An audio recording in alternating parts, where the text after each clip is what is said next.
hear anything. And I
yes. We'll be back in. Hey everybody, it is another Wednesday. I'm your host Kenda, and this is my show, Minding My Own Podcast. And I got some beautiful guests in the building. Y'all see him on the couch. I see him on the couch. I want to thank you ladies for coming today. I'm gonna start on this side. Ladies and gentlemen, this is Ashley. Hi guys. Welcome, Ashley. Oh my God. And this is Brittny. Y'all seen her before. She's been on the show a few times. Great to be back. Yes, thanks for coming. Thanks for having me again. Of course, anytime. I dragged my friend here with me this time. Yes. I'm glad because we about to talk about the spring real estate market. So this was great. Brittny brought this to me. She said we should talk about this. And I was like, you know what? That's a good idea because we're getting there. You know, spring is coming around, and you know, I heard the housing market is changing. So it'd be nice to know, like, what people have to look forward to. There's a lot of people interested in owning a home or having some type of commercial space. We got a lot of entrepreneurs out here, so it all ties together. So let's start. Who wants to go first? Tell yourself, tell your story about everything that got you into real estate and, you know, why is your passion? Let's start with Ashley because she's Oh my gosh. They Ashley already said know don't why do I'm that into to real her. estate. You heard Brittany's story. They already know. Oh Lord. Okay, we are here. Yes. I started as a mortgage loan officer. I don't want to say when I started, then it comes with like age and all of that. But Wells Fargo Home Mortgage. No, I did not work at Wells Fargo. That was our competitor. Okay. No, I'm sorry. I did. But I did. I started as a loan officer with Home Equity Lines of Credit. Okay. From there, I relocated out to the Dallas, Texas area. Definitely more traffic, bigger city. Mhm. So from there, I left the lending side and went over to the realtor side. Okay. Did some running there. I still hold my realtor license out in Texas. But like you guys said, the spring market is definitely picking up here. So I just was thinking, how do I get back home? Yeah. I got my real estate license here, and it's a struggle trying to get back and forth doing a realtor here and a realtor in Texas. It's too much. Yeah. So I went to the lending side. So on my side now, I'm back writing mortgages and licensed here in the state of Wisconsin. Nice. Welcome back, girl. Thank you. Yes. I can't wait to learn more about that. That's different. What about you? Give me a recap. I'm Brittny, coming back for another conversation on real estate. So last time I was here, I was kind of at the top of my real estate career. Yeah. And since then, I won't say I've been baptized by fire, but I've been through quite a few different scenarios. So I'm starting to definitely get, my rhythm into things, and I'm really appreciating like my previous experience in banking and finance really coming to the forefront. I knew they were parallel, but now I'm actually getting to implement a lot of that advice that I gathered over the years. So it's making sense. It's marrying for me, and I'm enjoying it. Yeah. How long you been doing it now? This will be year 2. Congratulations, girl. Thank you. Wait, I don't got my buttons. I got to clap for you. That's awesome. Thank you. That's awesome. Yeah, it's been a scary transition from regular, being at a job. I was at a job for forever, and then coming to being an independent contractor working for yourself is a whole new animal. So Mhm. yeah, I'm proud I'm still in it. So Yeah, well, I'm proud of you, both of you ladies, doing your thing, and y'all fine. They fine, ain't they? I be having fine girls on the show. I don't know about y'all. we knew we were coming to sit with you, Yeah, so we gotta get it together. yeah, had to match the vibe, you know. Sounded like you want to say something. I too have fun. You said I too have fine. We gotta check our seats. You ain't lying though. You do it. Tom. So I have a question for you ladies to get the Go ball ahead. started. You may have to repeat this because I don't have the mic. Okay. What makes the springtime such a big deal for real estate? What makes the springtime such a big deal for real estate? I can say from my opinion, and this is just from being born and raised in Milwaukee, Wisconsin, now living in Dallas, Texas. Yeah. I think for me, if I would say anything, it's gonna be the weather. Oh. People complain about snow, Yeah. and I miss snow, which is crazy. But anytime I talk to somebody from here, the first thing they say, Ashley, I'm not moving in the snow. I'm not doing this in the snow. Okay, but guess what? While you ain't doing it, that's when everything's so up where you really should be doing it. Ooh. Now it's hot outside, ain't no snow outside, and what everybody want to do? Move. Move. Yeah. So now you got the competition and everything with you. Ooh, that's So what's the good golden advice. season in Dallas for you then? If the season is always good in Dallas, do you have a period where it's just like, yeah, we about to get it? He said, "Do you have a period in Dallas? Is there a good season?"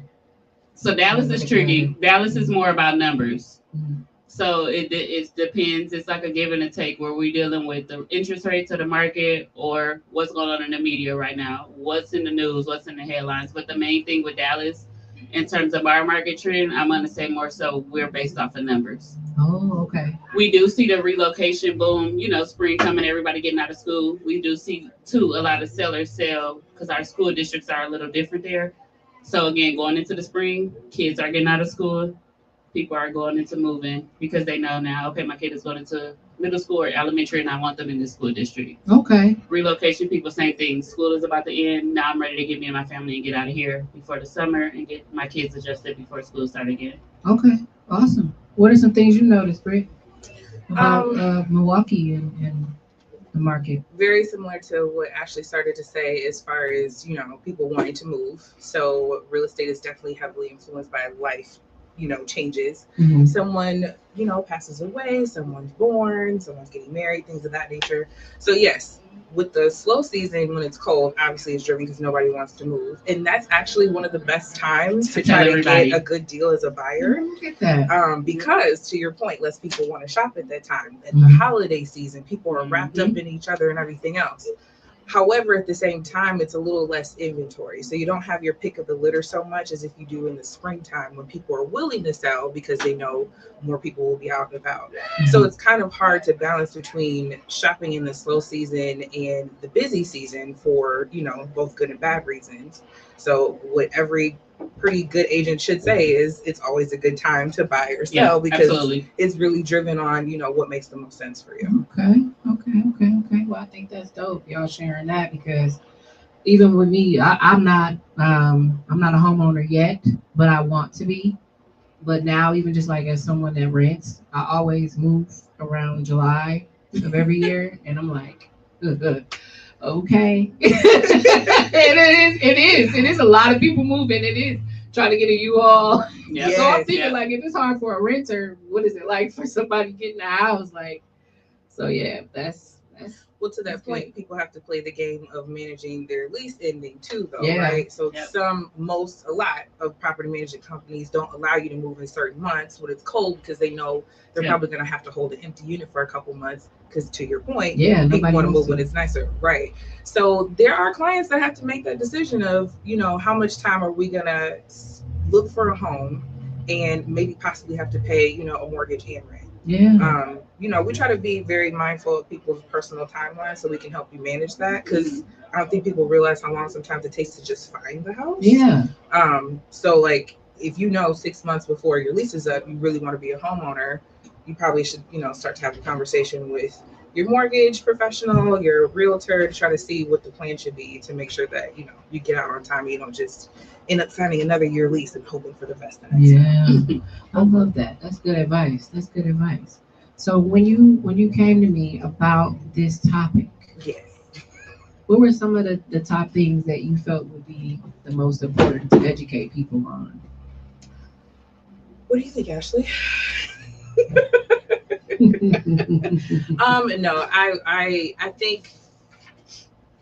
think a lot of people should just be willing to ask the questions. Mhm. People feel like they have to know more than they do, and that's the whole reason we got our licenses. Like, Yeah. not to say that we won't educate you in the process, but that's why we're into this. That's why we're passionate about it, because we went to the point of studying the information, getting licensed behind it, taking, personal risk in our career and everything that we have on the line to be able to service you in that regard. So if you know people that are in those professional spots, you should trust them to have your best interest at heart, and just be willing to be vulnerable and say, like, I don't know what this means. I don't know anything about this process, because we have plans for that. Mhm. I have a whole buyer consultation, a whole guide that you can get to look at before we even talk. So I try to be mindful of the fact that even though I've done this before, you probably haven't. Mhm. So I think that's important for people to know. It's okay to be vulnerable. What are some of the biggest mistakes that first-time home buyers make? Education. Okay. They don't educate themselves. They don't educate themselves, and that ends up costing them in opportunity and time management and everything. Wow. In ways that can't necessarily be quantified to dollars. Like, it's just, you think that you have to have this perfect credit score. That's the number one thing. Yeah. Right? Yeah. You want to highlight on that, Ashley? I think the uneducation thing, and then the main thing they say is, I'm sorry, I'm gonna ask you this question, and it may be a stupid question. It's not. We Never. do this We every do it. day. So I think they get so caught up in their head to where it's like, damn, I want to ask Brittany a question, but I don't want it to be a stupid question. It's not a stupid question. And I get so many people that are like, Ashley, my credit score is terrible. You'll put a credit, and I'm like, okay, what's perfect? The perfect person may think too, like, oh wait, am I perfect? At what point? But I think it goes back to like education, to where it's like a quick phone call, even if it's just like, okay, Brittany, or hey, Ashley, I just want some questions. We're not gonna pressure you into anything. We'll educate you on everything, but when it comes to like credit score and money, people are so worried about it. It's resources out here. I think it's just really honestly just sitting back and saying, okay, I'm going to take the time to really speak to these ladies and see what's available. Yeah. Do you guys partner with any organizations that help people get a home? Like, I know it's been a while, but I remember WIDA being huge, and I know there's I don't even know if this stuff exists anymore. This is how I used to do loan modifications Oh, yeah. for U.S. Bank. Mhm. So I know a little bit of lingo when it comes to mortgages and housing and things. I don't know if they still got this stuff. So Yeah. WIDA and HUD and all Yep. that stuff. So you partner to help people with that too, or So on the broker side, yeah, we do our WIDA loans in house. okay. And another thing though, outside of WIDA, like the grants, the resources, the negotiation skills that come from the realtor, it's so much money. I'm not going to say it's so much money on the table, but there's money that can be put in this pot. Okay. So people see this big number, and it's like, don't get scared by the number on the pot. Let us know what you got, what we need to do. And now this is your number, but this is what we can put in the pot to help bring that number down. I love it. Okay. I love that. And then, additionally, I love it. if we don't have a plan of action right away, we have a plan, like a blueprint of what to do going forward. So, okay, this is where you're at right now. This is what you need to do to be in the best spot 6 months from now, a year from now. We have clients that we're working with long term too. So it doesn't always have to be, you have to have everything together and ready to go. Like, you want to work with us so that we get you the best plan so that you're in the best position when you are ready to go. And a delay is not a denial. I keep telling everybody, just because not. it may not happen right now, and it may not be your timing right now.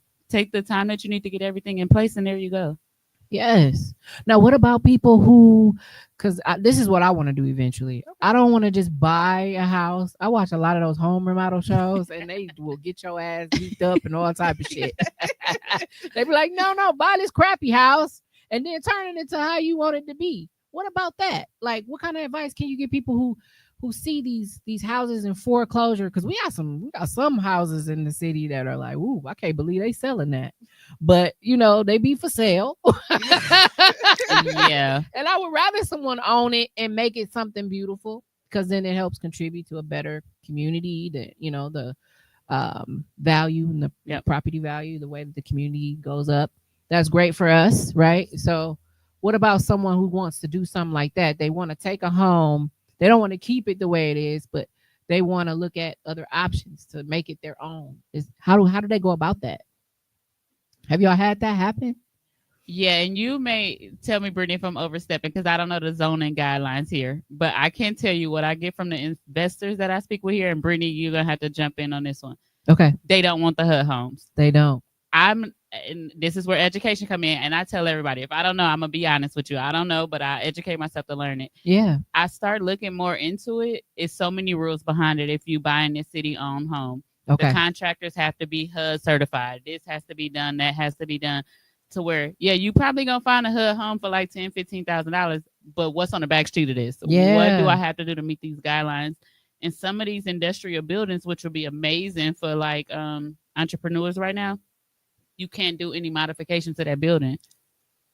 So it's the fine print that come with these buildings. Wow. And I start looking more into it, and that's what I'm saying. I know Brittany go more in the streets more here, Yeah. so she'll know too. But it's like, wait, it's a lot of fine print with a lot of these buildings, and it kind of screws us over too. Because, like you said, we want to see everything develop, but if y'all putting these, I don't know how you can go about, probably getting it rezoning or requesting it. That may be, that's something we can look into. Above my pay grade. It's all right, no, but it's. I don't know. There's two scenarios because to your point, if you do buy a city property, it is going to be cheaper, and they have what's called a scope of work on it. So the city has already determined this property needs this amount of work at this price that they think is an estimate. And you have to not only qualify for the purchase price of the house, but you have to qualify for the scope of work amount. So the house could be like $10,000, but the scope of work might be $324,900. Yeah. Mm-hmm. So truthfully, fine print. Yeah. So, and then they put a timeline on it too. Like you have to get this done in a year. So there are programs, and it has to be owner occupied, right? Okay, let me shut up. There are programs. I was getting to. I'm trying to highlight. Okay, I'm sorry. Okay. There are programs for people who live around those areas where those houses are, where they can apply and they can get like grants if they buy the house and they're willing to take that on. Wow.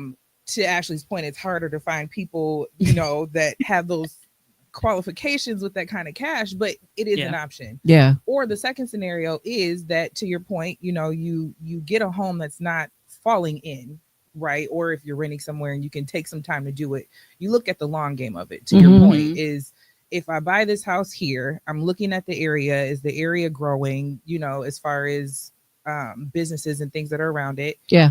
Is it worth investing this in the future for like a 10-year picture, not something that necessarily satisfies me right now? So to your point, you could buy something that isn't necessarily up to date, up to code, yes, right, but not necessarily up to date. Get renovations done and make it a forever thing, or maybe something that you capitalize on selling 10 years from now. Yeah. So it kind of just depends on what your long game picture is going to look like. Okay. I've been noticing like on King Drive, the Bronzeville area they coming up. Yeah. You can just see the houses are doing a thing. Like they really are increasing the business over there. Yes. I'm like, damn, I could live over here. Right? You start to see it. Like you can see the vision that they're doing. It's like, this looks really good. So that's great for our community. And I know it's people that want to do that. They want to buy houses and they want to fix them up and they want to give people more options. The rental market in Milwaukee, horrible right now. Like, it's horrible right now. Depending on who you ask. Man, all I'm seeing is feedback from people saying like, I've been looking for over 3 months. I've been looking for a year. Like, just hard to find a single family home to rent. So like, I'm wondering, that's why I'm thinking like, how is that impacting people? Is it because there aren't enough people investing in properties to create these spaces for other home buyers? I think this comes back to money again. Okay. When I see people complaining, like my when I'm online browsing, I see people complaining about the amount, right? Yeah. So if you have to pay that first month's rent and deposit, right? Rent going up, blah blah blah. You got to pay $2,500. That's $5,000 that you're paying up front, right? Mm-hmm. If they are wanting you to have a 620 credit score, 3 times the income, $5,000, guess what you can do with that?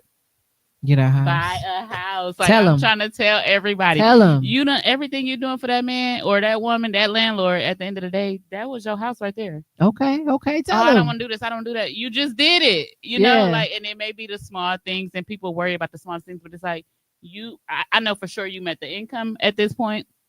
You met the credit score at this point, and you got $5,000. You know, like, Yeah. so it's little stuff like that to where it's like, I don't want to rent. I want to do that. Do you want to buy? Or, just take a moment and think about it. But that money that you just spent to get into that house, you could have got you and your family into really could have been purchasing a home. Yeah. If you're running a single family, you probably should have bought one. But I do think it's also layered with inventory over the last couple years. Okay. Here, So, with COVID, when rates dropped to the historic low to like almost 0% at Yeah, it some was point. ridiculous. Ooh. It was And we are insane. not seeing those rates again, guys. They're Like, let's go. gone. And we don't want to. We won't go in the weeds if we don't want to see them. Okay. Historically, we're fine. You're going to take me on a tangent. Anyway. So people who bought their houses like during 2020, 21, maybe even not 22. They have what we call the golden handcuffs. They're not in leaving. this house and they don't want to move because if they buy another house now and get another mortgage, their rate doubles. Yep. Because of the current market is like what about 7, 6.5, 7? Yeah. Yeah. So Okay. you got 3% over the last couple years and essentially got a good deal as far as your mortgage is concerned. Then on top of that, being in Wisconsin, we have this very unique market. And this is why I want people to stay away from national headlines when it comes to Milwaukee and Wisconsin, because our market is like no other. We are literally the number one booming home sales market in the country right now. Okay. Because even though it feels tight for us, our cost of living is reasonable as far as other surrounding states and everybody else is concerned.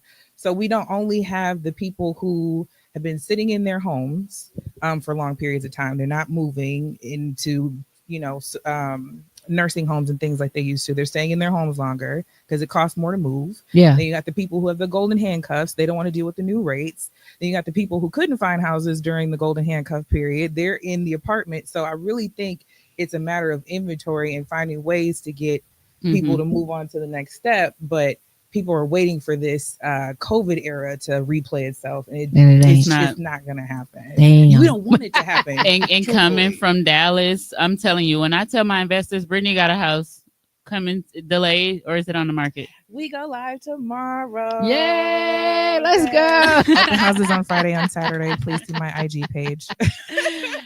But my That's Dallas awesome. investors right away, Ashley, where's this house? It's only what? Like, and I'm thinking like, that's what I'm trying to tell so many people here. I'm not even gonna call these bigger investors. These are just regular people in Dallas that I'm working with, right? And they're like, wait a minute, that's 120. Like, I'm coming down here to buy that, and I'll put it in my portfolio. Which that's really a house for a buyer here. If this investor get this, now what? What you gonna go back to Facebook and do? Complain about rent when you when you could have bought the house? Exactly. Yeah, but so just ask us the question so we can get you in the house. What are some of the top Q&As that y'all get for the people that's bold enough to ask the right things? That's a great question about great questions. What about you on the loan side? I'm gonna say on the loan side, a couple things that I get a lot of in Wisconsin, community property. Okay. Community property is really big in terms of a FHA loan. The reason why I say that is because What's community property? So sorry. No. No, that's good. Yeah. I say, is that Married. Okay. So Okay. if you're married, if you're separated, guess what? You're still legally married. If Okay. that divorce is not finalized, you are legally married. Separated, you're legally married. So if you and you're separated, you're coming to me and you're getting this FHA loan, you don't have a divorce decree in place, which shows me that you guys went through a divorce. We send it over to our underwriters. So now, in order for you to get this government loan, whatever debt your spouse or separated spouse has, even if they're not on that loan because you're community property, you guys are still locked in. Okay. And I'm getting a lot of people like that. So we're like, actually, we started the divorce process. Okay, well, either they got to be on the loan. If they don't, that's fine. But they debt now. You're still responsible for that party until you guys are fully separated. Okay. That's a big one. Community property. That's interesting. Yeah, I've ran into that, and I want to say like I reinstated my license last year here for Linden. I jumped in for sure in January. Okay. So what is this? April? Yes. March, Almost May. I've run into that. I Tomorrow. would probably say like 4 times already with community property. So where Okay. it's like, damn, like we can't do it. Or, wait till the divorce is final, come back to me and then we can do it. But even like people like that, like Brittny said, now we gotta wait, but we got a plan in place of what you need to do next. What was another one? People often ask me about down payment assistance. Okay. And that's a thing. Yeah. Oh, yeah. Yeah. And there's so many different versions of it. Okay. But I truly believe in staying in my lane and being best at what I do. So when it comes to that, I will say like I just said, great resources. They're going to be grants. You should talk to my friend Ashley so she can give you a breakdown because some people know, surface information and I don't want to give out the wrong information. Like you just had a situation where some agents were having a conversation about helping, a client of ours and surprise. They were just talking about down payment assistance in general. And then they just spit out WIDA. That probably could be a fit, but because Ashley, specializes in that, I'm going to leave that to her. Yeah. So it's like, I make it a point to let you know that it's not going to be just me and you. We have a community. We're going to be working on a team. Like I partner with partners to make sure that you're properly supported. Yeah, I love that. Yeah. That's a good way to express that to them. It makes them feel safe and it makes them feel like, that they can ask anybody and they don't have to just go to one person. So I like that. Yeah. I think we're pretty good at bouncing off of each other too. Like we keep a tight niche. Like we tell everybody coming into this, like the three of us is on the table. We tell them like, look, we're stuck in this until we get to closing. Yes. If you tell me something, I'm telling Brittny. We keep all communication because if we lose communication somewhere, you don't get to closing. Who you gonna blame? One of us. So where it's like, no, we communicated this. Everybody knew everything. So we keep so everybody is on one accord through everything. Yeah, that's perfect. Yeah. What should someone have in place before they reach out to you? What are some of the things they should have together? Any paperwork? They need to come down there with anything or nothing. I need you to be committed. Mm-hmm. I need you to be honest. Yeah. And even when it's hard to be honest, I feel like I'm pretty good at looking at people and seeing when they're not saying what they're thinking and like pulling it out of them. Like, I see the wheels turning up there. Like, what's going on? So I really try to make it a point to make it a safe space. But I can't be any more service to you than you allow me to be. So if you hold something back, to Ashley's point, there's no stupid questions. Yeah. No stupid thoughts. And y'all gonna find out anyway. I was about to say the loan officer. When I became a loan officer, literally, that was one thing I learned in training. A loan officer will know more about you than your doctor. You can get away with lying to your doctor. With that loan officer, once I pull your credit report, your whole life is coming back. So even if you didn't tell me, bankruptcy is one that they won't tell me about. It comes back, oh, I forgot to tell you I committed I filed bankruptcy chapter 7 to where it's like, okay, you did this. Did you do a foreclosure? No, I didn't do it. Then it comes back, what is this on the credit report? Oh, I forgot to tell you about. We see it all. Yeah. Like, we're going to see it. So just and then it's more embarrassing because now I have to tell you about you. Come on now. Now I'm questioning everything on here. Like, wait a minute. Is this even true? Is this true? Like, just tell us. Just tell us. Y'all heard her. Yeah. Don't play with them. Yeah. Can buyers make their offers more competitive? Yes. And it's so much fun. Don't want to give away all the juice, but what I will say is it does matter who your agent is and how they conduct themselves, because it's not just about numbers and paper and houses and competition. It's about relationships too. Yeah, and I fully believe in creating that relationship with the listing side once you decide that you want to put in an offer, because the truth of the matter is, now you don't only have your team as a buyer, you have now another team on the other side that we have to cooperate with for like a 30 to 45 day period. So you want it to be a delightful experience for all sides, right? And then in getting competitive, you can think about things like, offering more earnest money, which is a portion of your down payment.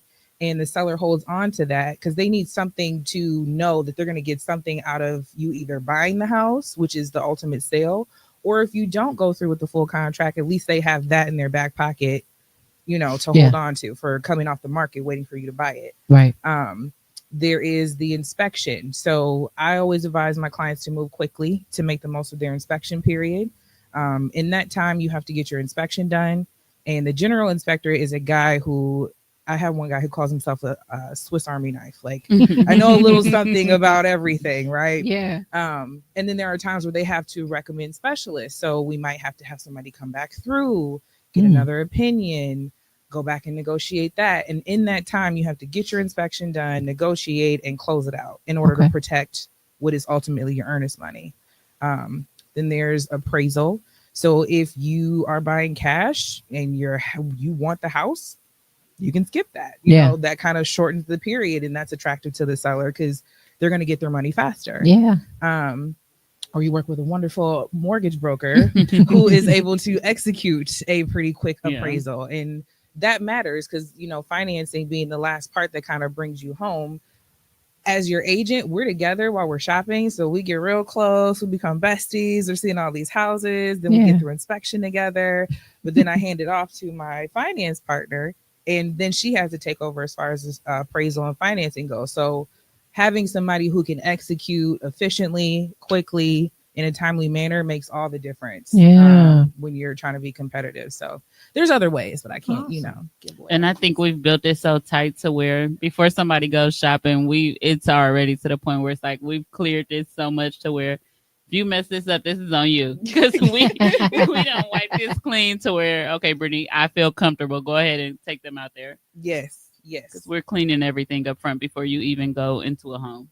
Nice. Do y'all have to, like, from the seller's perspective, what should someone do who wants to sell their home? How do they prep that house so that it's appealing to a buyer?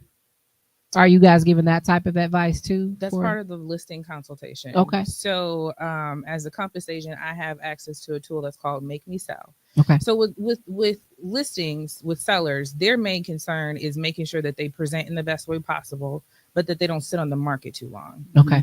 If you sit on the market too long, this coming from the whole COVID era, if your house is on the market too long, people are going to start to think something's wrong with it. And then they're going to find that to be a reason to come in under asking price and, nitpick at closing cost credits and things like that. So the goal is to make sure that it's the most appealing, but that you do your best to control your days on the market. Okay. So I'm able to, depending on what the situation is, we have a database where we can add a number that you would sell your home for. Mm-hmm. So let's say I was visiting you, you were thinking about it. You're like, Brittny, I don't really know. I don't know if I want to go through all this. And I'd be like, okay, well, what's your number? What would be incentivizing to you? Mm-hmm. And you say, I'd move for $350. If you can bring me somebody that would buy my house for $350,000. Not $350. But they're gonna be coming on. No, Brittny said we're not buy a home for $350. No, you don't want it. Or $3.50. You don't want it.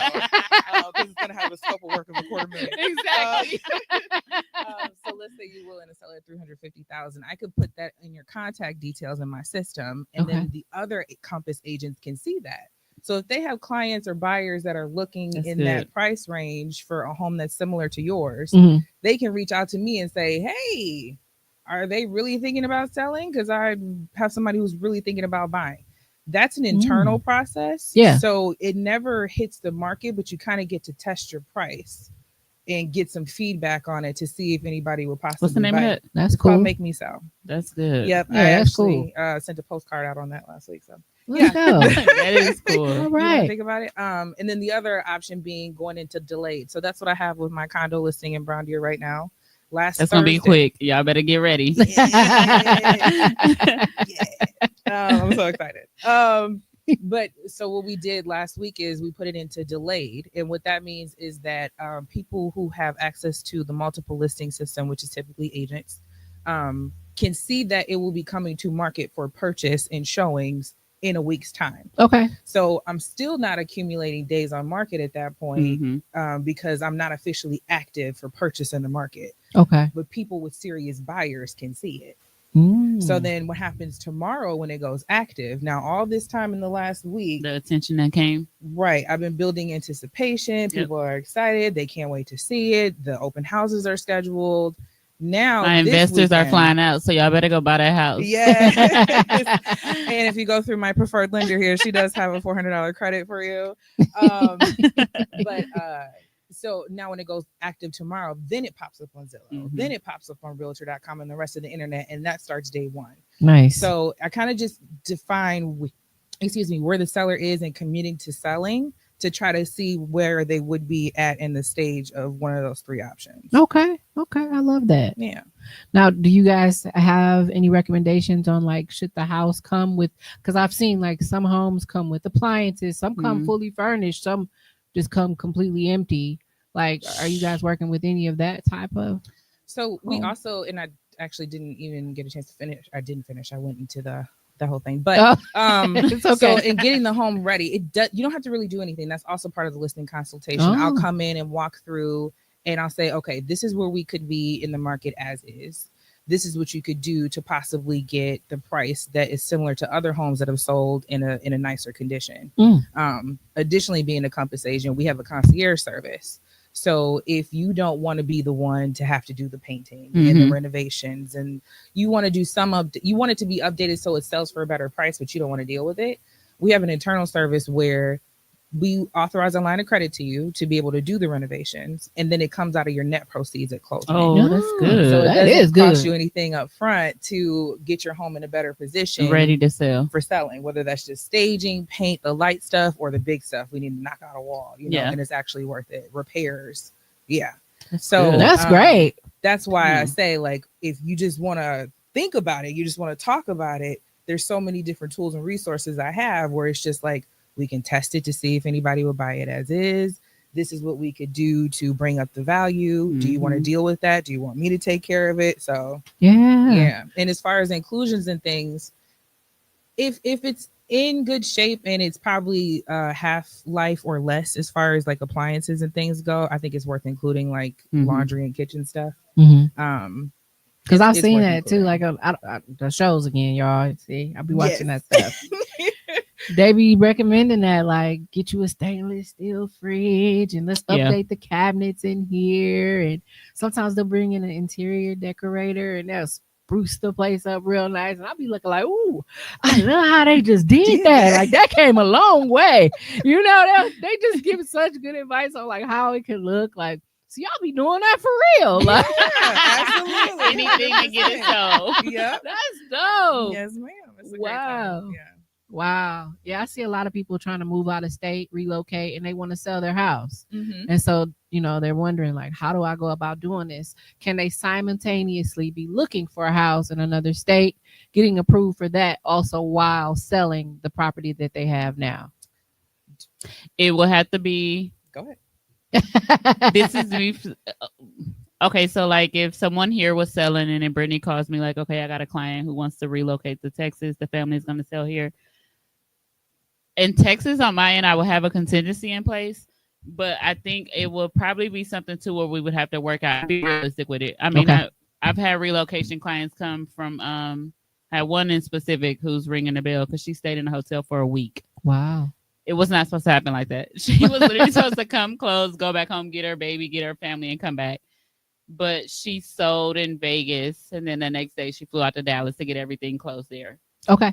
So I'm assuming, we put it on they'll go on the market here. That'll probably be a part of the listing agreement, how they want to do it. Because some may want it to where we don't want to buy in Dallas, in which we can put an offer in Dallas, but letting this offer know until that house sells, this won't go through. So we are banking on this offer based off of that sale in Wisconsin.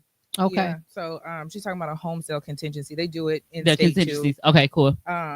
So you can do a home sale contingency when you're as a buyer, saying like, I'll buy your property once I sell mine, and you can get that offer accepted and then go back to market and sell your home so that you have somewhere to be.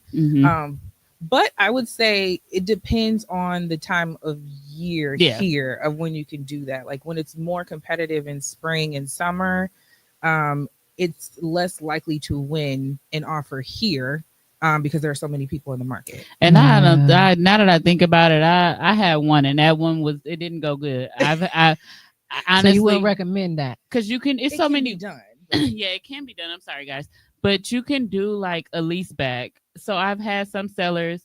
They'll sell it to you, and they'll do a lease back, and you give me an agreement as I'm the seller, and you're the new buyer, and I tell you, okay, I'm going to sell you the home, but can I stay here 2 weeks later? I'll pay you 2 weeks of rent.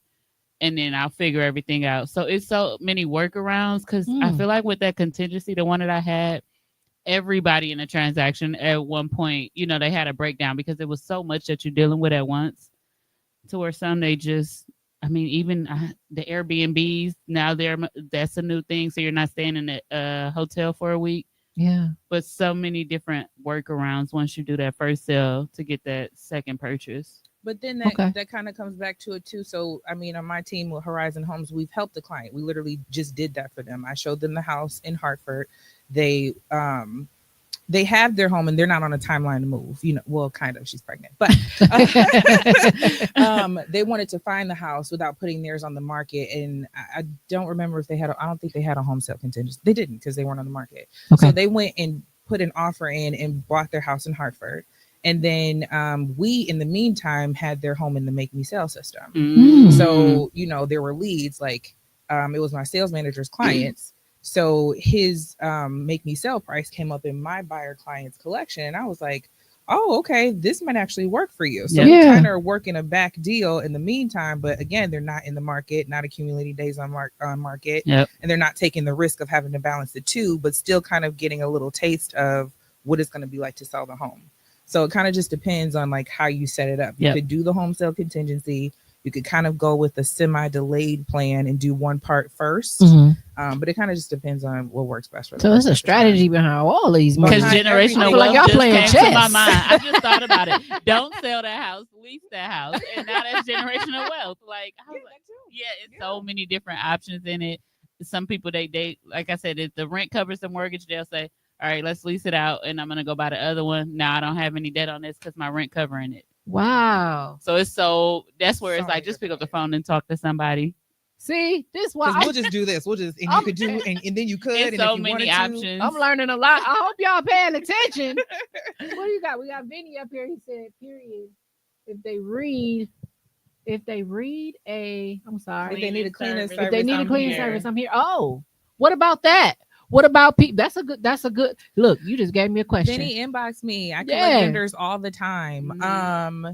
So I there are times where we use cleaners to like clean out a property. Like for example, when this condo came to me, it wasn't as beautiful as it is now. Needed somebody to come in. Yeah, they did a fantastic job, and they had a team clean it out, and then another team came in and painted it, did some few repairs and stuff.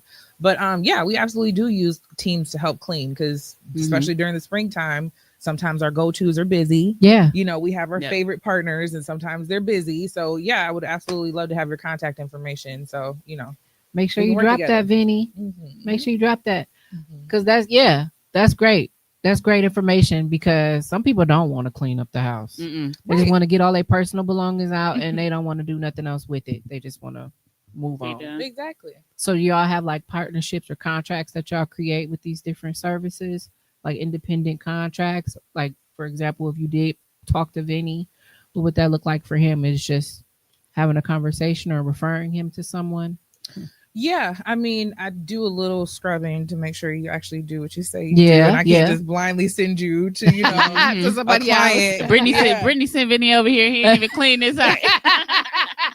I came back. Let me know if you're getting started or if it's been 25 years. I'm willing to work with everybody, right? I know where to put you. Yeah. But for me, the reward is just partnership, like relationship building. Like, I feel like legally we can't put a price on having referrals and stuff like that between vendors. I know for sure you and I can't have any kickbacks. That's illegal. Yeah. Very okay. illegal. But we ain't even playing. We did too much to get where we at. Yeah. But it's just ultimate relationships because we feed each other as businesses. Yeah. Like, even though I'm a realtor, as an agent, I'm an independent contractor. I'm a business. I have a brand the same way Ashley is a broker. She has, her business in her brand. So I think if you approach it with that perspective, That's the best thing. It, your character, your work, and everything, it speaks for yourself, right? Like, it's like at the end of the day, like if we telling somebody call Vinny, we backing his name, and whoever is coming to us, they're trusting the referral that we give. They're not about to question us, right? So it's like, okay, Ashley, Brittny, who y'all say? Oh, call him. Oh, I'm calling Vinny. Like, that's all they're gonna say is, oh, I'm calling him. He cleaning. That's it. Yeah. So they won't question it, which is, I mean, we feel good knowing too who we referring over, and they're gonna take care of them. Yes. I love it. Now, let me ask y'all this. What does one have to do to become a real estate agent? What does one have to do to become a broker? Okay, real quick, before you answer, can you please define a broker versus like... That's a great idea. Let's define broker and agent. What's the difference? A broker and a loan officer. Let's kind of take this back. Yes. Okay. Typically, you got a couple of different things here. So when you go to a loan officer, if you go into a bank, that loan officer more than likely is registered. And what I mean by that is I started as a registered loan officer, so there's nothing wrong with it. But what I mean by that is they did not go take a test for that. Okay. They are backed by the company that they work for, which is 100% good. Do your thing. Okay. That company may have overlays. And what I mean by that is you may call me and say, Ashley, well, they said I need a 700 credit score to get a house. No, you don't. What that means is that bank or that company has their overlay off of what FHA, Fannie, Freddie, and these are on the back end of the loan. And I don't want to go too deep into it because I don't want to confuse anybody. But that bigger bank, they can have their own rules in place on top of the rules that are just strict guidelines. On the broker line, now we can go and we can shop the secondary market. We've went and we've taken the test. We've had to pass this national test, take a background check, credit check, all this and that. And we now have investors. I don't want to call them investors on the secondary market, but we have different products and I'm talking about a number of different products available. People say every day, oh, you need a 580 to get an FHA loan. No, you don't. You need a 500 credit score and 20% down. But the thing about that is once you look at the 20% down, it's like, do it make sense? Use that money, build your credit score back up. Yeah. But we have so many different options available to where now it's like we're a broker. We're following exactly what FHA says. Somebody come ask me something, I'm going to FHA website. Whatever they tell me, that's all I'm following. I don't have an overlay. That registered loan officer or that bank, they're going to have an overlay because guess what Chase want to do? They're going to protect their money. Right. The brokers are as well, but Chase for sure, they've built their name. They want to do this. They work a 9 to 5. Your broker is working every day. If somebody called me right now, I'm going to go in the hallway, open up my laptop, not to say it like that, but whenever you're up and moving around, I'm up and moving around. You can call my phone versus a 9 to 5 Monday through Friday. Hell, that house probably going to be under contract when y'all come back on Monday, so it's different things that work for different people, but I think it just all comes down to education, right? And I'm like I said, I started in the bank. I got a loan officer that I work with in Dallas in the bank, and I love her to death. But she know how adamant I am. I know how your schedule is, and I can't play about my clients, the house. Their money is so much wrapped into it. Yeah. But your broker, ultimately, a broker is gonna be able to make more moves than a loan officer, a registered loan officer any day, because we have way more unlimited processes and resources or products and resources available. Wow. So for someone that wants to do what you're doing right now, how do they go about it? Like, what would be the first step to take? This is the full transparency. Education is the key. I think people miss that. Yeah. Especially on the lending side, like now, it's been so much learning involved in this to where it's like, damn, I really do know this. Like some days I'll be on the phone with Brittny and I'm like, wait, I'm having a blind moment right now. It be like, damn, I've been doing this long. And then you go back to where you started, to where you really got to start and learn this stuff. This is not the business to get in and you don't want to continue to educate yourself. Right. It changes every day. Yeah. So I remember just being writing home equity lines of credit, which this is a whole nother different world where you can get equity out of your property. At that time, I did not see this becoming the future. Like now you really doing this and doing all that. But I said to say, I started at the bank. I allowed them to teach me. I did the training and then I went to go take my test, and still now to this day, if it's a class available that I can get on, I'm jumping on Zoom. Do it. Like, I don't give a care what nobody say. I'm gonna go learn it, because I ain't finna be the one they saying, oh, Ashley screwed me over. This and no, y'all ain't throwing that back on me. I ain't doing that. I like how you said that though, because Yeah. it is something that you have to keep educating yourself Yep. on, because the market keeps changing. Yep. Things keep changing. The bank rules, all that stuff Every day. keeps changing. Is anything changing with Trump being in office? I'm curious to know, because I mean, I know my business is impacted. I'm trying to get my Shein order still. No, seriously though. No, seriously. Hey, that's a complaint I've been hearing a lot. No, But but yeah.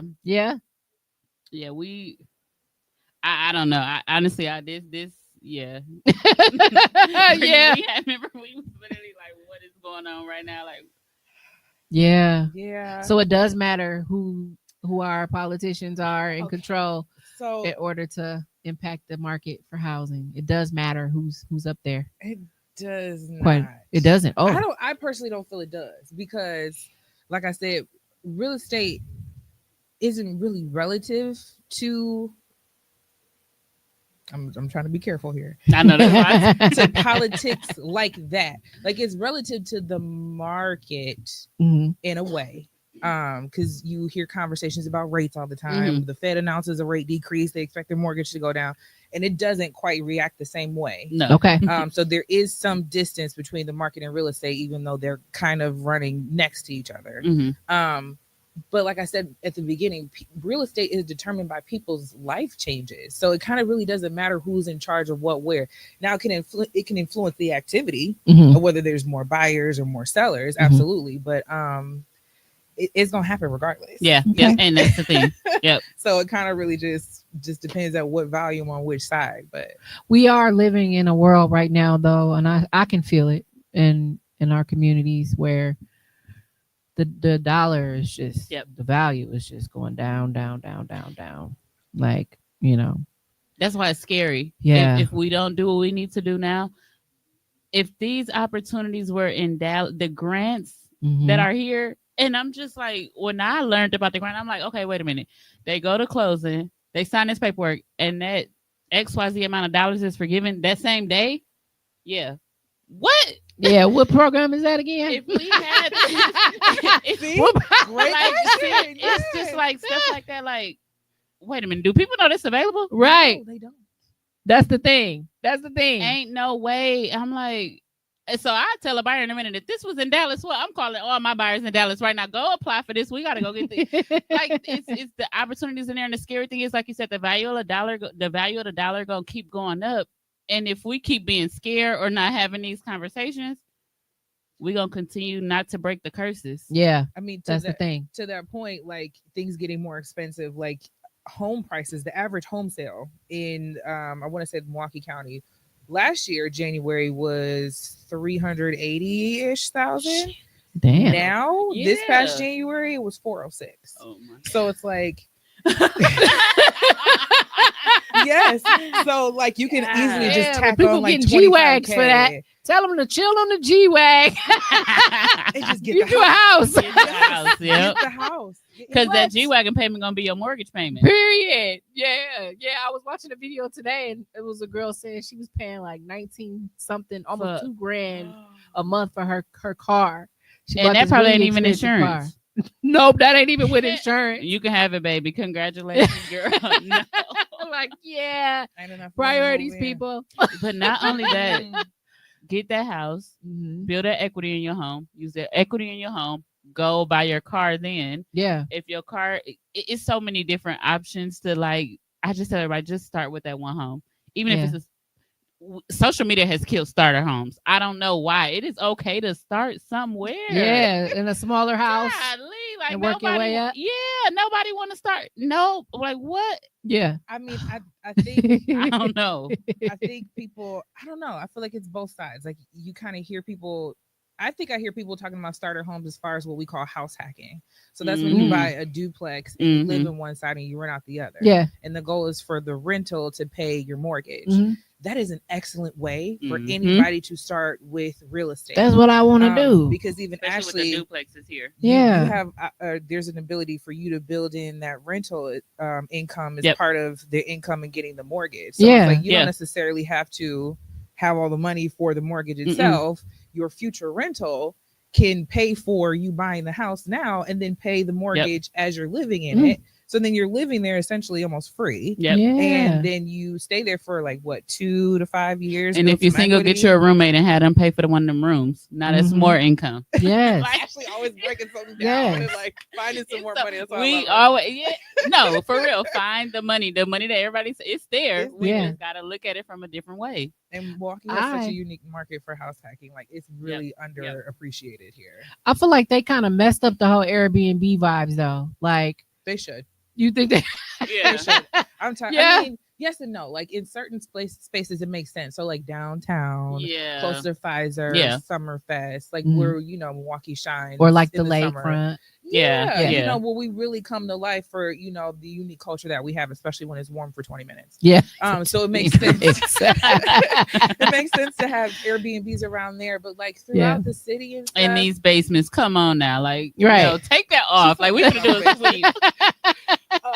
Throughout the city, I don't like it because I just feel like it takes away from the opportunity for people to start somewhere. I'm glad you said it.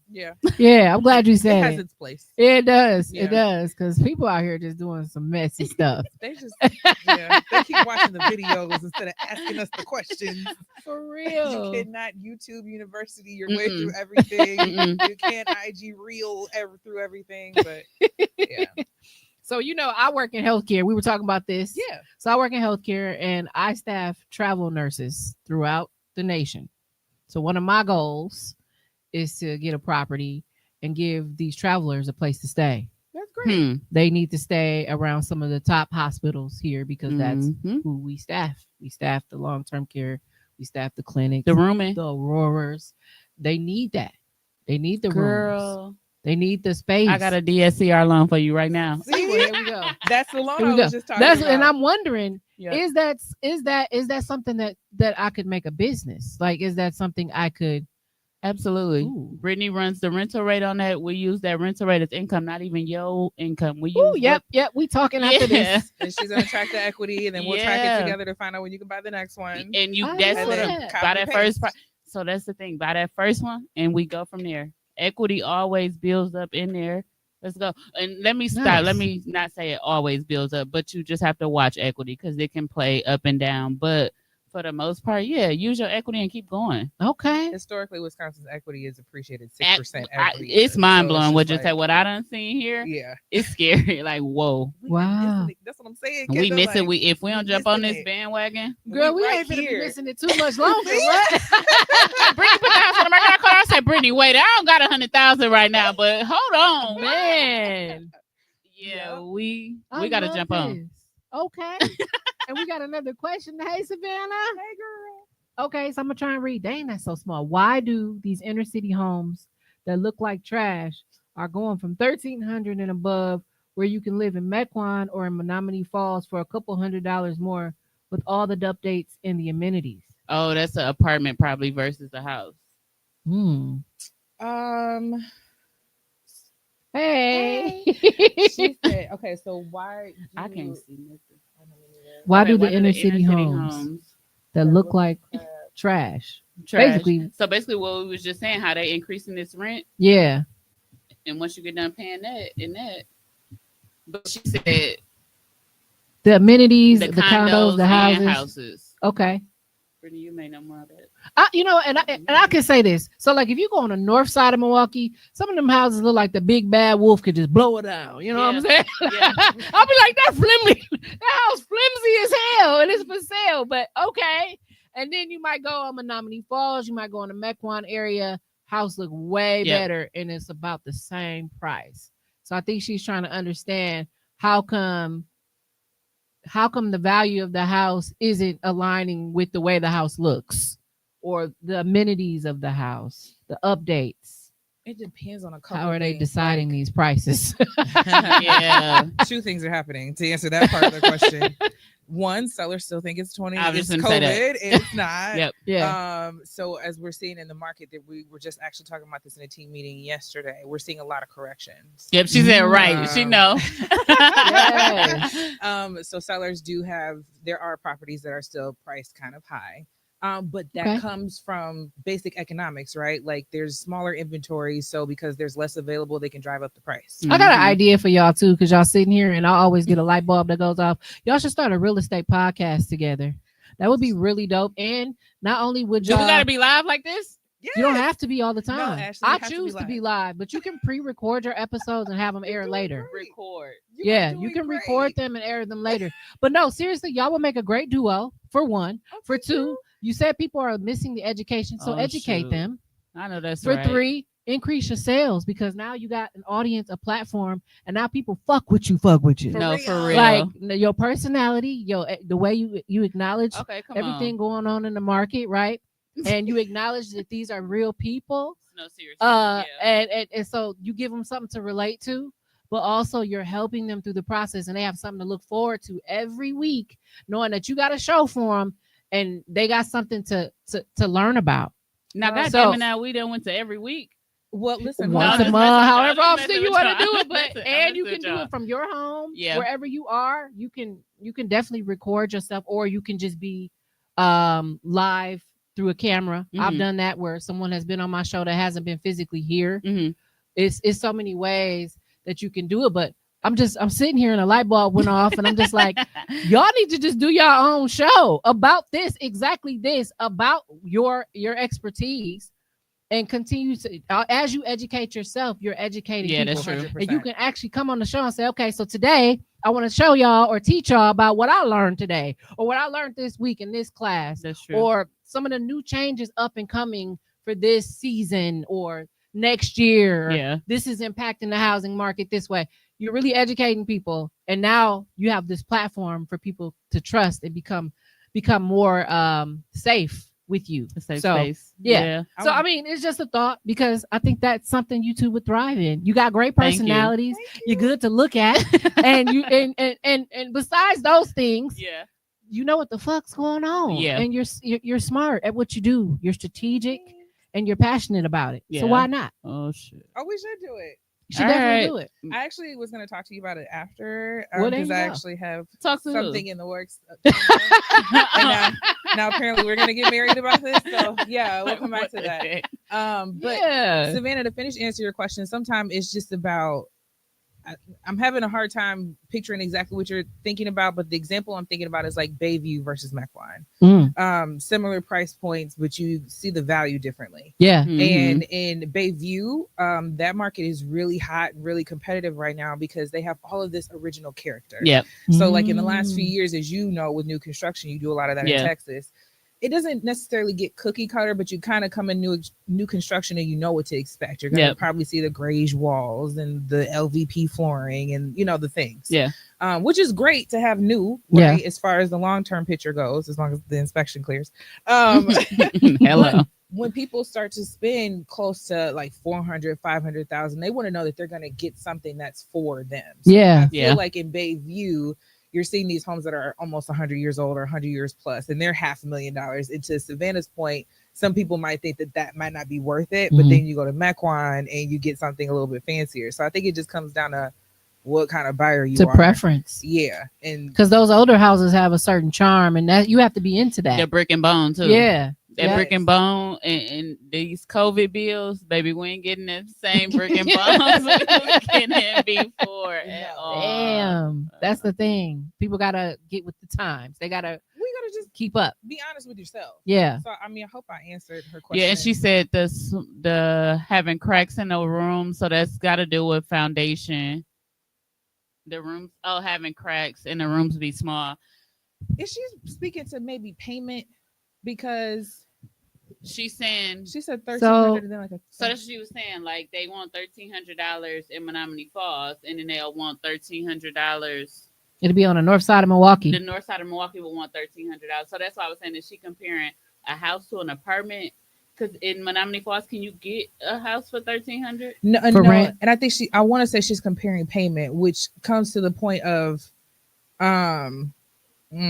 sometimes it's not about the house or the price point. It can be, correct me if I'm wrong, Ashley, it can be about, what your qualifications and your credit profile looks like. I think she's talking about renting though.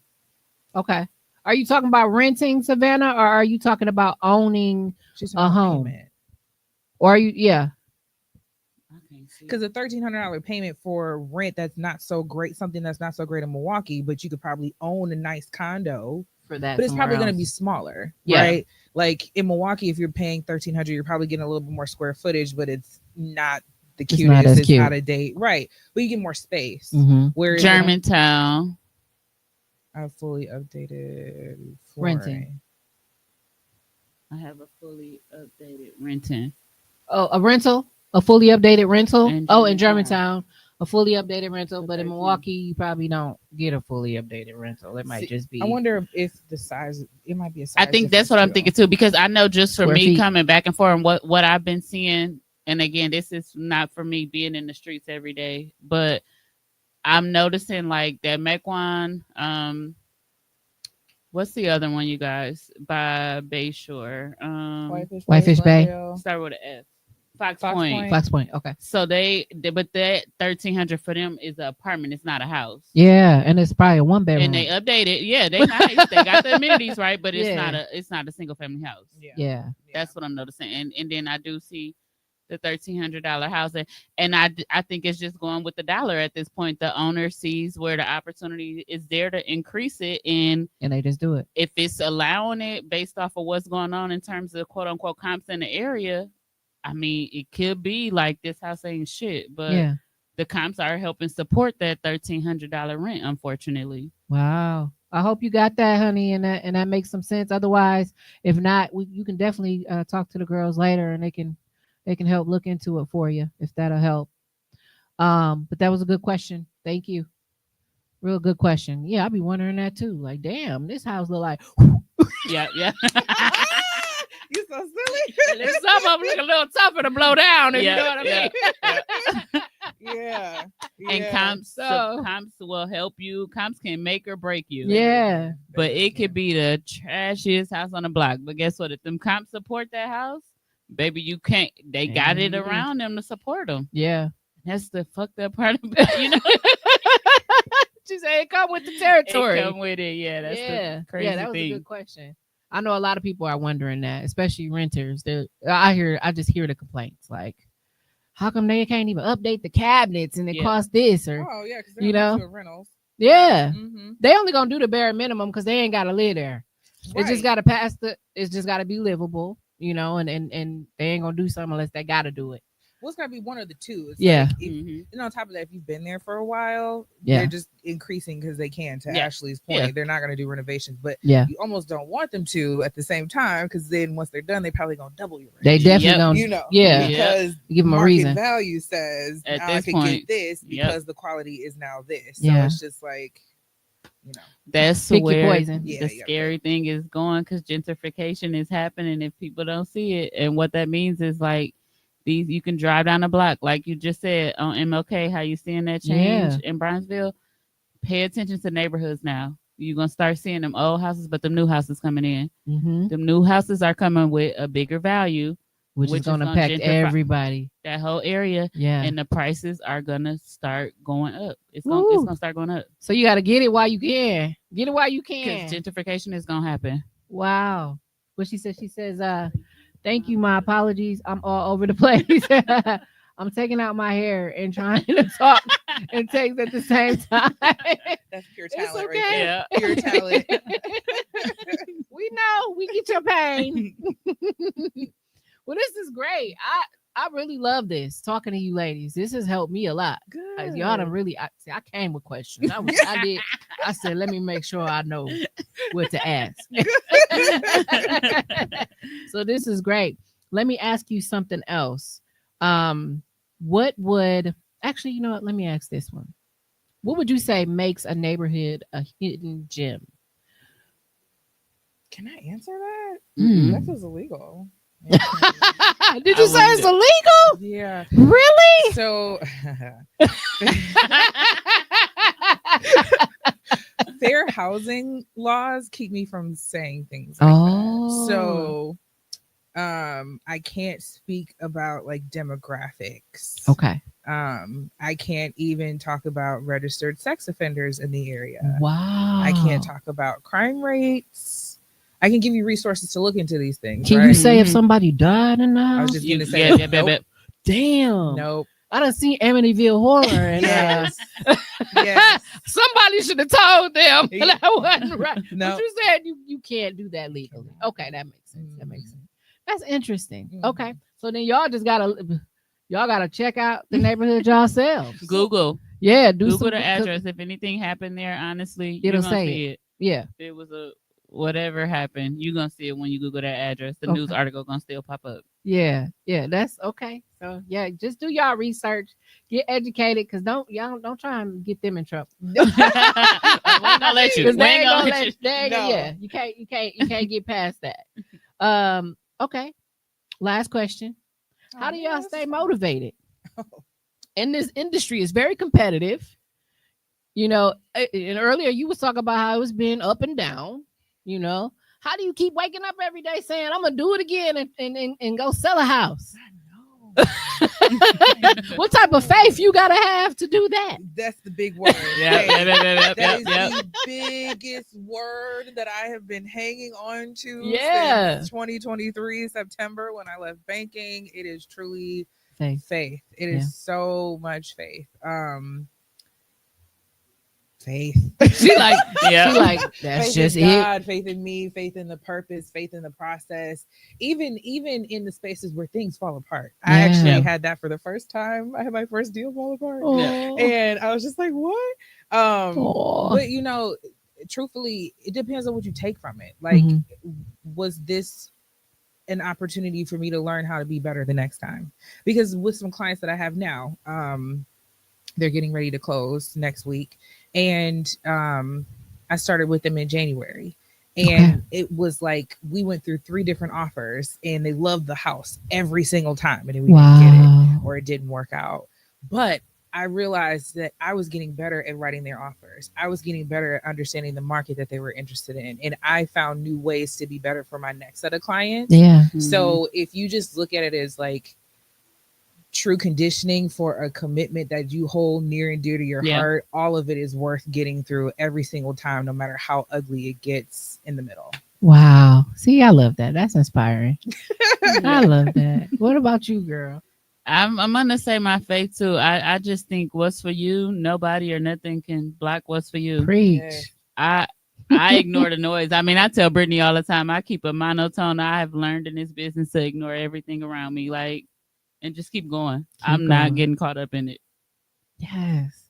Literally, go. Keep your sanity. Keep your sanity. Yeah. You gotta fight for it. Yeah. Because I mean, even just sales in general, that's a tough thing. That's the thing. Yeah. You can't. I don't want to say you can't chase money in the business, but if you get caught up in chasing that sale, that's what this is gonna be. Yeah. I don't look at it as sales where it's like you just get up every day and it's like this is what I'm supposed to be doing. Yeah. Yeah. Well, see, to me, that's how you know this is meant for you. Yeah. This is you. This is your lane.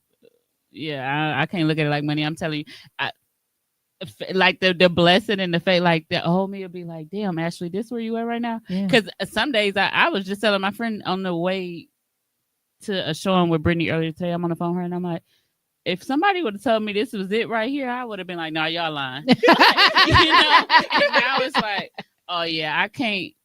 I just ignore everything and keep going. Like I know at the end of the day, like I'm gonna keep my faith, keep my affirmations, and everything gonna work itself out. And I am quick to tell somebody in a minute, if I'm not the person for you to work with, go, baby, because it's peaceful over here. We gonna do what we gotta do over here. See, that's what I'm talking about. That's what I'm talking about. So that's what it takes. Yes, ma'am. Okay, yeah, because some people probably get like, they think like, okay, selling a house is similar to selling a car, but it's. What do you think? Car sales is the main thing. You better not. You see before our faces. I'm offended. Some people do think that though. They do. They think really that they're similar. As door openers. Yeah. I think social media and TV brought that, but this a real crime, baby. She said it's a real crime, and they find out it ain't. It ain't the same. That edited social media that y'all or that TV Netflix. This ain't that. It ain't that. See. I love this though. This puts in perspective. People need to respect what you do. Tell them, say, respect my name. They do. Respect my name, okay? Thank you. I'm working hard out here. You see the virtual open houses. Tune in. Oh man, I love it. I love it. I done see you too when you post. You be driving some far ass distances too. I'll be like, damn, she done went halfway across Wisconsin. She gonna sell that house. She better. Literally in the middle of the state. I was like, where am I?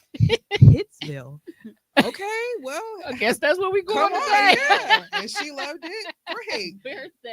Exactly. Right, where Pittsville? You said? Pittsville. It's Damn. an hour and a half north of the Dells. Wow. So you go to the Dells and then you go further north. It's literally like right in the middle. Yeah, I don't of the think I've state. ever been that far. What's she ever. doing out Me there? neither. She right. I don't want to tell her. She's a lake manager. So it just made sense as far as like her commute across the states between Minnesota, Wisconsin, and Illinois. Enjoy. Oh. I hope that house give her so much joy. It does. You know what? That's a great thing too. Is like it's fun. It's cool to see how people match make to the kind of houses they like. You know, like you really kind of learn a lot about a person when you're helping them find a house. So you learn about their style and stuff. Yeah. So yeah, that's a really cool experience too. I love it. Yeah. I love it, girl. You keep going. Thank you. You're doing your thing. We see you. Yeah. And it is so nice to meet you and understand what you do and how to get there. Like, cause girl, I think that's great. Thank you.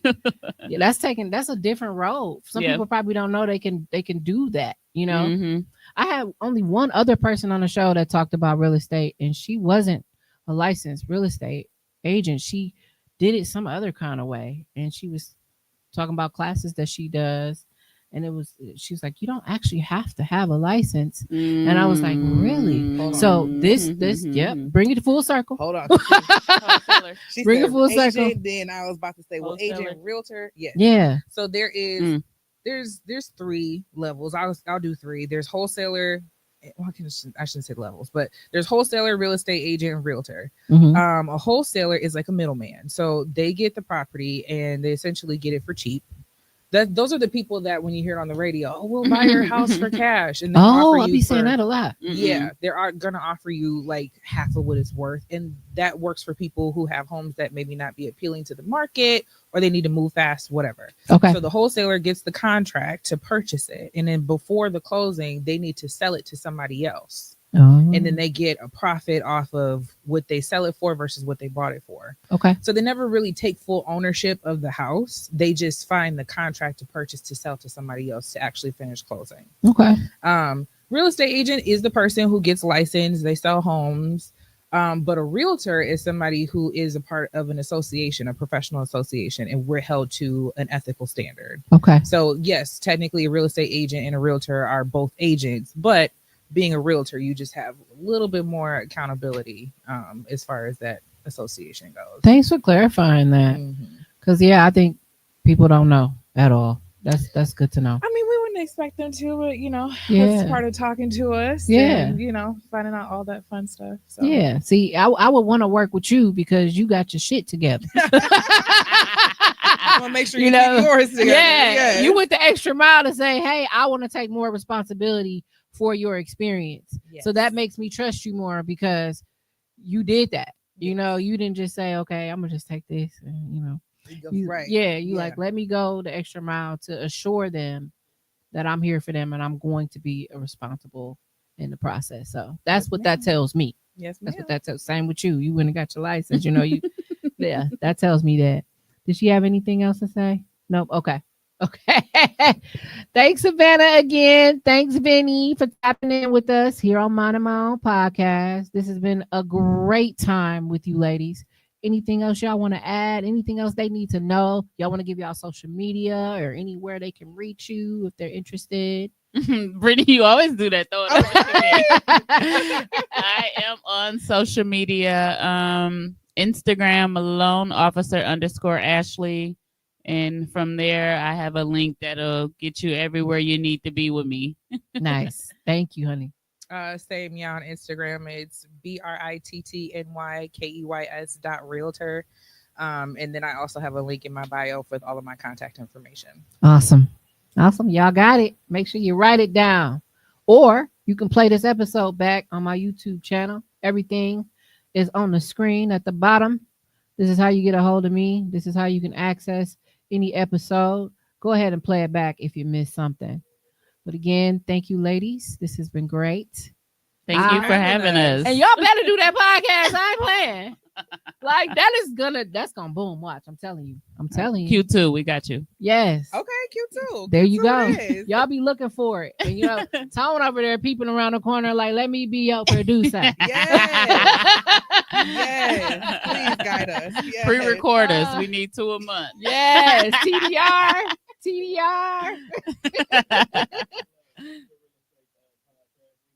Yes. Perfect. See? God. There we go.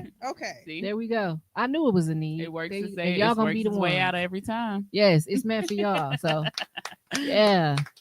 All right. So I will not see y'all again until next week, Wednesday. And we're gonna be on a whole nother topic with a new set of guests. So I appreciate everybody's support for tapping in tonight. And we will see you next time. That is cool.